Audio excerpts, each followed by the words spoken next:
10th కన్నా కూడా అంటే మనకి ఇంటర్ ఉమ్, జాయిన్ అయ్యేటప్పుడు అంతా కూడా మ్యాక్సిమం చైతన్య నారాయణ ఇప్పుడు రెజొనెన్స్ అవును. ఇవన్నీ వచ్చి వాటిలోనే అందరూ ఇంక మ్యాక్సిమం వాటిలోనే జాయిన్ అయిపోతున్నారు. సో అక్కడ కూడా కాదు. ఆ తర్వాత ఇంటర్ అయిన తర్వాత ఏ కాలేజ్ చూజ్ చేసుకుంటున్నారు, ఏ బ్రాంచ్ చూజ్ చేస్తున్నారు అన్నది ఇంపార్టెంట్. అవును. వేరే స్టేట్కి వెళ్ళి ఆ పర్టికులర్ యూనివర్సిటీలో జాయిన్ అవ్వాలి.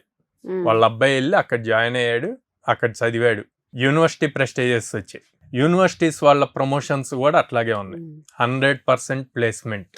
ఓకే, ఇప్పుడు మనం ఇస్తాం ప్లేస్మెంట్స్, కానీ వీళ్ళు ప్రతి పేరెంట్ తెలుసుకోవాల్సిందండి, ఆ ట్రాప్లో పడకూడదు. ఫస్ట్ థింగ్, ఎంత పెద్ద కాలేజ్ అయినా, ఎంత పెద్ద ఇన్స్టిట్యూట్ అయినా, కోడినెల లాంటిది ఎంత పెద్ద ఇన్స్టిట్యూట్స్ అయినా సరే 100% జాబ్ గ్యారంటీ అన్నది పెద్ద ఫేక్.